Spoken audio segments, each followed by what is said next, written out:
Minutes and 42 seconds of boner-killing logos and opening credits. Sexy opening shot for sure, but sex in this position is the absolute least kind of easy and enjoyable. Also, this guy's a mirrored ceiling, so that the person on bottom can pretend to be an extremely tall peeping Tom to his or her own sex act. This is definitely Sharon Stone, because when you watch this movie during an incredible triple bill with Sliver and the Specialist, you get to know a body pretty well. Anyway, she's gonna kill this guy, but the movie's gonna fight really hard to make us believe it's not Sharon Stone for the next 2 hours and pin it on someone else. Bondage play. How in the hell were they rolling around on this bed with this ice pick hidden in the sheets without either exposing it or altering its hidden position somehow? This guy never learned where the G-spot is and paid the ultimate price. Carl Malden isn't Michael Douglas's partner on these streets of San Francisco. Cops keep a murder weapon in a freezer bag that could easily puncture a freezer bag. Very impressive.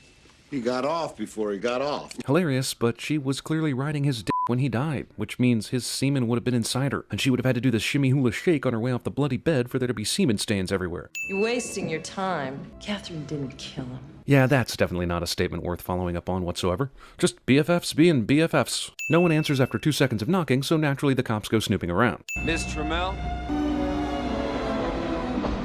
My response to your lack of response will require the removal of my sunglasses. The Golden Gate Bridge isn't being destroyed by anything in this scene. Jean Triplehorn is Ben Stiller's girlfriend in this scene. My sex life's actually pretty shitty since I stopped seeing you. How doesn't anyone in the police department know that these two were together at one point? Started developing calluses. You, sir, have been jerking off incorrectly then. Now you tell IA I'm just your average, healthy, totally f***ed up cop.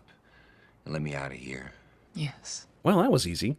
Didn't you just imply the decision wasn't yours to make? How long we gotta keep doing this? As long as Internal Affairs wants you to, I suppose. Who's in charge of this thing? I still miss you, Nick. Well, that's professional. She published a novel last year under a pen name. Want to know what it's about? It's about a retired rock and roll star who gets murdered by his girlfriend. So, Catherine Trammell and anyone who knew her and the rock star and read that book. So basically your suspects are like two people reading. You know how she does the boyfriend? With an ice pick. In bed, his hands tied with a white silk scarf. The book has all this information conveniently displayed on the first page illustration, but you still had to read 1/4 of the book to find the parallels? If someone wants to murder you in a bizarre way, making them sleep on the couch will not prevent this. So Catherine wrote a story based on the well-known Nazareth song, and it required 400 pages to tell. Well, what if the writer did it, then what are we dealing with? You're dealing with a devious, diabolical mind. Or a pretty stupid one. The entire focus of the case will be on you, the writer, and if you made any mistakes, then you're done. She intended the book to be her alibi. By strictly law terms, alibi simply means that you were elsewhere when the crime took place. It does not mean I wrote a book about the exact same killing, and that would be stupid if I duplicated the murder in real life. You know there's no case here. You've got no physical evidence. And why is that, by the way? The guy was getting nailed by some hot chick, and surely her DNA was all over him, unless the sex we saw at the beginning of the movie was performed with privacy towels or some shit. If not Catherine's DNA, then someone's DNA would be there. Except for 2 paragraphs above the fold concerning Nick, every single article in this newspaper is written with vague discussions about things concerning whatnots. Thought you didn't have any cigarettes. Nick would be great at cinema sins, but is horrible at detective work. Oh, I found some in my pocket. They're always in the last place you think of looking. You make stuff up. It has to be believable. It's called suspension of disbelief. Like how I'm being asked to currently believe that a billionaire chick is about to deliberately show her vagina to police detectives during an interrogation? Like that? I guess let's interview her in the shooting gallery. Here we go, the amazing interrogation room set up for the ultimate male fantasy. We have a camera set up, that's good. She's going to sit 10 feet away from the nearest desk, giving everyone a good view. Yep, this is your average everyday murder inquisition here. There's no smoking in this building, Miss Trammell. What are you gonna do? Charge me with smoking? No? Somehow she's allowed to keep smoking because apparently the alternative is to charge her with smoking, rather than simply taking her cigarettes away. Did you kill Mr. Boz, Miss Trammell? I'd have to be pretty stupid to write a book about killing and then kill somebody the way I described it in my book. I agree, but who would be the other suspects? Writing the book gives you an alibi. Yes, it does. There's that word again, alibi. This word you keep using. I do not think it means what you think it means. Also, you just lit a fresh cigarette less than 2 minutes ago. She has no ashtray. Where did she put the one she finished before lighting this new one? Have you ever f***ed on cocaine, Nick? Look, Catherine's pretty hot, I get it, but these supposed professional detectives get derailed after one question. 5 guys in here, and not one says, "We'll ask the questions, Miss Trammell, and you can cover that beaver while you're at it." Have you ever f***ed on cocaine, Nick? Gordon Gekko has definitely f***ed on cocaine. You'd think we'd take 5 sins off for this, but my boner is way too suspicious of that woman to allow it. Didn't you ever f*** anybody else when you were married, Nick? How'd you know he was married? Damn it, that's not the point. Is anyone going to take control of the questioning in this farce? Would you like a cigarette, Nick? What the f*** did you do with the last one? The second one, which you never even smoked?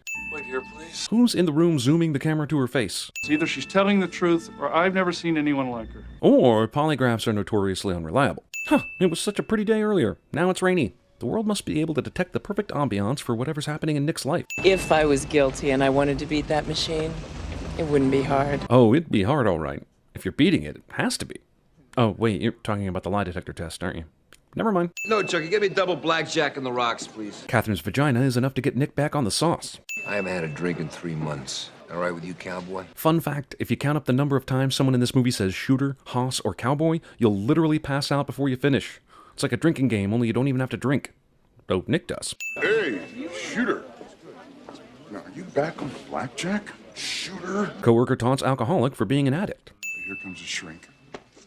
Just in time to save her favorite patient. Damn, Internal Affairs knows that they've been banging each other? Is anyone professional in this department? You wanna go? Yes.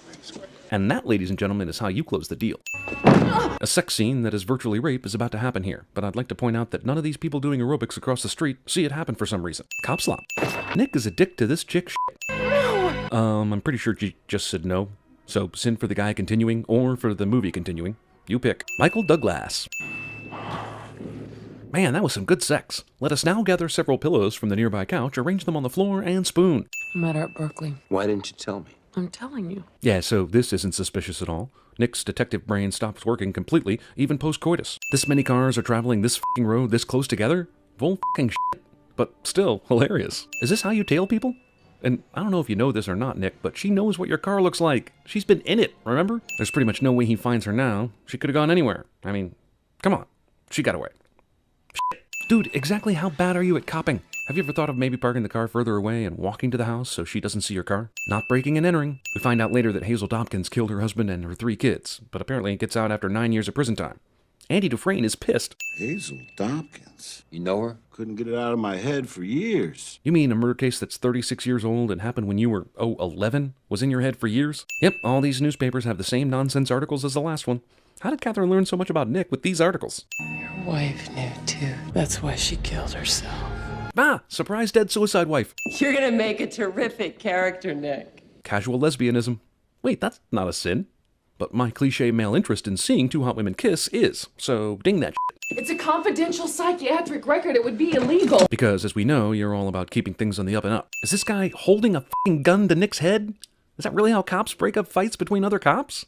Really? She knows where I live and breathe. Maybe it's time to get a new detective on the case. Lying on the couch, slowly going through a bottle of whiskey while watching The Jeffersons? Yep, this guy's definitely an alcoholic. Go away, Beth. I don't want to see you. Entering. I still have my key. But why? Hey look, a Bart Simpson keychain, and Nick keeps his iron on the fridge. I must be going mad. Don't worry guys, this is sex in their world. So I made a deal with him to review the session notes himself. Okay, so if she's not objective, then her session notes aren't going to be objective either.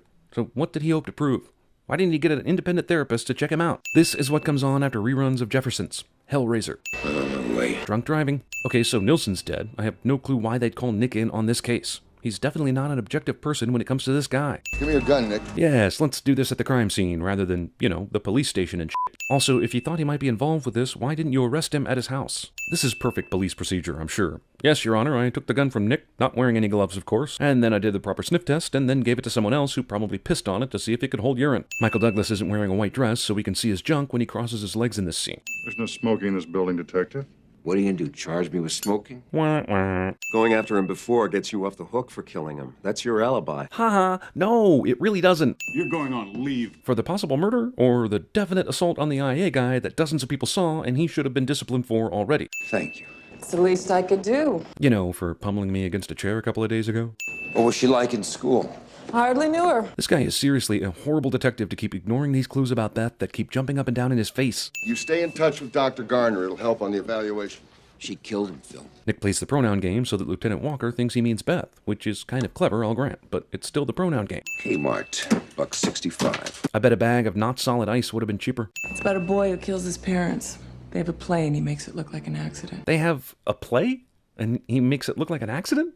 I'm still working my head around that one.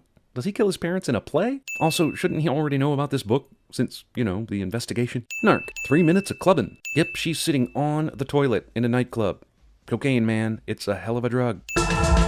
Dance spying. I'm eating you out, face. Take that thrust. Why is he licking his fingers? Doesn't he know where those things have... Oh. This must be how you stimulate a woman's tonsils. Uvula stimulation. Sounds dirty, but it ain't. Catherine is addicted to orgasms. You know, some people might get a little nervous when they see the scarves come out during sex, but sometimes you look at the prime suspect in a murder case and go, why not? Also, guy who was working the sex murder of a dude that played out exactly like this still lets himself be tied up with a scarf, because, as you know, the power of boners is stronger. Jeez, what a murder tease. Let me ask you something, Rocky. Man to man. That's racist. Look at the size of that radio/cassette player. The fucking 90s, man. Note a few words accidentally inspires terrible Leonardo DiCaprio movie 8 years later. Arg, I hate notes about the beach. You shouldn't play this game. Why not? I like it. You're in over your head. Maybe, but this is how I'll catch my killer. What, are you a method f***er? I'm not gonna confess all my secrets, Nick, just because I have an orgasm. I'm sorry, I didn't hear any of the words you said before orgasm. But I'll nail you anyway. You can put that in your book. Did you drive an hour outside the city in order to have a 5-minute coy conversation with this chick and then drive back to the city? Gus clearly loses the lid to the hot sauce when he sets it down, but then magically it reappears in its proper place. Drunk driving. Ferrari versus Mustang chase somehow lasts a lot longer than it should. This car survives this. Poor dead Roxy. Your greatest crime was deciding that the best way to kill the man f***ing your lesbian girlfriend was with a Ferrari. Also, considering all the guys Catherine f***s, why does she hate Nick so much? And we never find out why. She seduces people. She manipulates people. She'll do anything she can. I thought you hardly knew her. God, Nick, now she's practically telling you she's the killer, even though she isn't, which is weird. Everybody that I care about dies. Oh my god, I just realized this movie and So I Married an Axe Murder are basically comic and drama versions of the same story. My mind is blown. Make love to me. Yeah, f*** the sadness out of her. Movie that is all about shoving the sex in your face inexplicably skips over an entire love-making scene. There was this girl I met when I was in college. Whoop, whoop, red alert, red alert. She started following me around, taking my picture. She dyed her hair, copied my clothes. You may have seen the movie Single White Female. Yeah, that was her. She got that magna cum laude pussy on her that done fried up your brain. Magna cum laude pussy doesn't fry the brain. It sets the dick on fire. But I wouldn't expect a guy like you to understand. These 3 tiny pages of names encompass the entire amount of work Nick did on this case. Also, he bothered to write down Lisa Oberman's name, the woman Catherine just happened to pillow talk about. We know Catherine purposely told him the name, but she is really overestimating his detective skills. Are you sure about that? There can't be a mistake. Only if you're making it, detective. You whore! I mean, you're probably right. I said Hoberman. Actually, no, you didn't. Lisa something. Oberman. I know you're playing games with Nick, but what possible plus outcome did you expect from messing up the name? Hoberman. Lisa Hoberman with an H. You do. Dude, if you can get this information with a simple phone call, then why did you bother going down and standing in line the first time? This guy is looking directly at the screen, and he doesn't think it's weird that the department psychologist's name just came up. It's Dr. Garner, isn't it? You think? I slept with her once in school. I was just a kid. I was experimenting. Any flashbacks about that particular time you'd like to remember for us? No? Damn it. She styled her hair like mine. She wore the same kind of clothes I did. You know the movie Single White Female? That was her. She knows you'd find out who Lisa Hoberman is. You're a good cop. So who'd you say you're with? Homicide, San Francisco. Okay, buddy, that checks out. With my brain, which just decided to swallow whatever you say without confirming it. My book's nearly finished. My detective's almost dead. Damn, she writes fast. Didn't she just say she decided to base the character on him like 4 or 5 days ago, tops? Movie thinks that people do this after sex. Hey, that is not a parking spot, asshole. Dr. Joseph Garner? Well, you know, He died about 5 or 6 years ago. how did he die? He was shot. What was Beth hoping would happen when she told Nick about changing her name because of the husband? Why couldn't she have just said she did it because she didn't want Catherine to find her, or some other lie that didn't involve enough truth that he'd find this shit out? What the hell is wrong with people? Whether she did or didn't kill him, this is stupid. Why does the elevator open on the 2nd and 3rd floors when Gus only pressed the 4 button? Did the killer go to each floor and hit the up button so that she could play some weird elevator game? An elevator game of murder. Well, this is what Minority Report called an orgy of evidence, but I'm guessing this police department won't look at it the same way. I wonder if they'll bother looking at the DNA evidence later and find Beth anywhere in that rocker dude's house. Probably not. Also, what's this guy's deal? Picking up evidence with his bare hands? Ballistics says the .38 we found in her apartment was used on Nilsson. How f***ing fast does ballistics work? Isn't this the same evening? Like, a couple hours after they found the gun? Geez, what a murder tease again. Tease 3! So here's the ice pick that will confuse you for the rest of your life. You're pretty sure Beth did it, but she didn't. Still, all that stupid lying she did cast out because it was stupid lying. It made no sense. Whatever. Nick's boned. 2 different ways.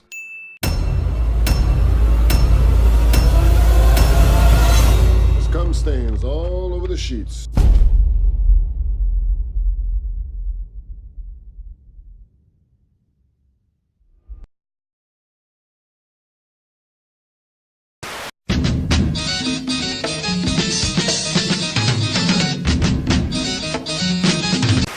Kane was a man who got everything he wanted and then lost it. Maybe Rosebud was something he couldn't get or something he lost. Now, don't you tell me you don't remember me, because I sure as heck fire remember you. Do you like sex, Mr. Lebowski? Excuse me? Sex, the physical act of love. Coitus. Do you like it? I was talking about my rug. You're not interested in sex? You mean coitus? I've tried everything. The embassy, the German government, consulate. I even talked to the UN ambassador. It's no use. I just can't bring my wife to orgasm. Hey, shooter. Now, are you back on blackjack? Shooter? I'll eat pieces of shit like you for breakfast. Tell me, Nikki, were you frightened last night? That's the point, wasn't it? That's what made it so good. You shouldn't play this game. They won't stop, Nick. They just you and they you and they you. And just when you think it's all over, that's when the real starts. So what is this for? What are you selling? It's a game, specifically tailored for each participant. Think of it as a great vacation. Except you don't go to it. It comes to you. Do you know what your problem is? What's my problem? Sex and nervousness. Sex and nervousness is my problem. Yes. But why do you need to wreck this company? Because it's wreckable, all right? 8 years. This would be your first actual murder scene. Yeah. I worked homicide before I went federal. This is what we'd call an orgy of evidence. Know how many orgies I had as a homicide cop, Gordon? How many? None.